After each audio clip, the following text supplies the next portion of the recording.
So, piliin ang titik ng tamang sagot. So, isulat nyo yung titik ng tamang sagot. Number 1.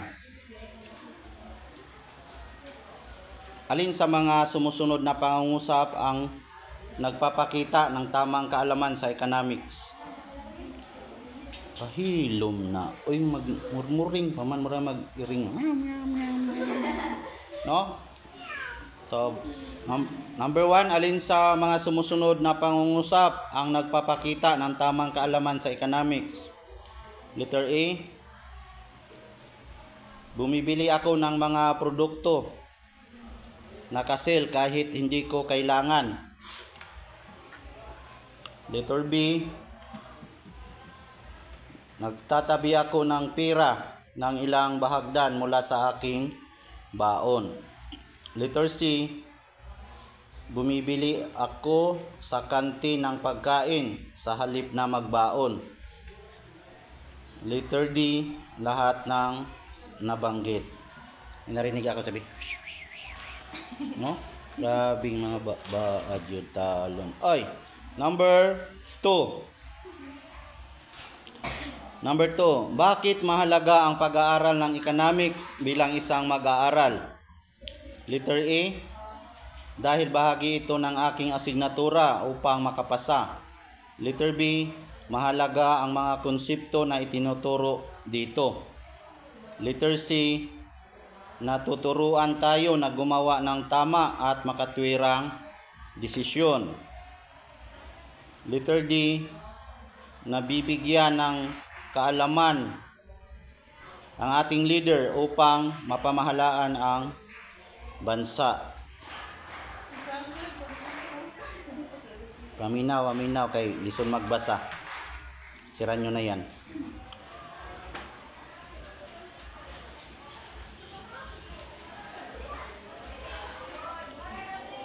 Number 3.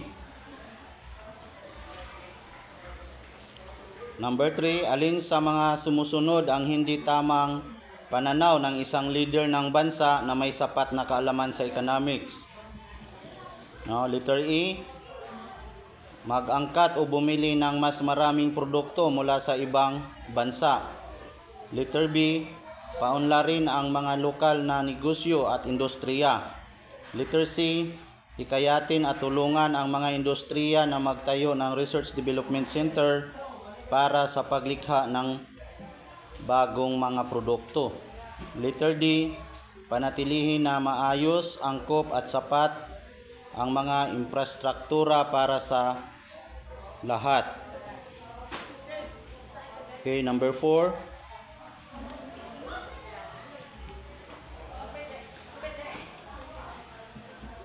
Alin sa mga sumusunod ang hindi tamang pananaw ng isang mangangalakal na may sapat na kaalaman sa economics? Letter A, bumili ng supply o sangkap na mas marami kung ang presyo nito ay mababa. Letter B, maghanap ng mga alternatibong supply na sangkap kung ang pangunahing sangkap ay mahal upang mapanatili ang presyo ng produkto. Letter C, magtabi ng ilang bahagdan ng kinikita upang gamiting dagdag puhunan sa hinaharap. Letter D, palaging nagtataas ng presyo ng produkto at serbisyo kung may pagkakataon. Okay, number 5, last number. Kung ikaw ay isang taong rasyonal, ano ang dapat mong isaalang-alang sa paggawa ng desisyon? Letter A, isipin ang iyong paniniwala at tradisyon. Letter B, isaalang-alang ang iyong hilig at kagustuhan. Letter C, isaalang-alang ang iyong pangangailangan at kakayahang pangpinansyal. D, tingnan ang okasyon at panahon. Okay, exchange paper.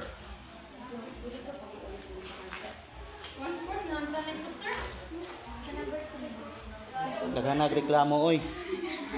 Di man gani magamit ang papel sa kuan. No? So, exchange paper. Be honest. Patsikan. Record natin yan. Okay, number 1. Red ball pen. Check yung red ball pen. So, alin sa mga sumusunod na pangungusap ang nagpapakita ng tamang kaalaman sa economics? Okay, the correct answer is letter B. No?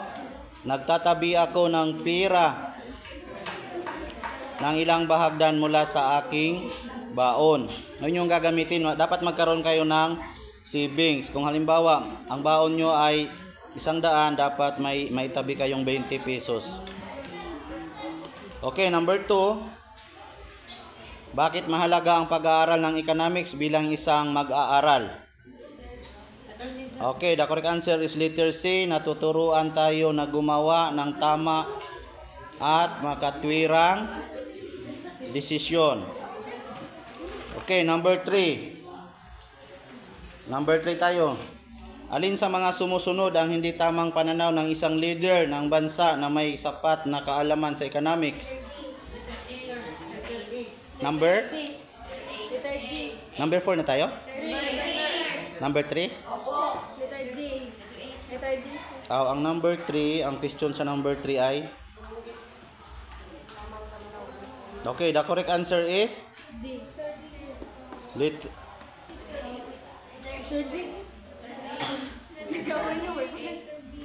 Alin sa mga sumusunod ang hindi tamang pananaw ng isang leader ng bansa na may sapat na kaalaman sa ekonomiya? Ang hindi tamang pananaw.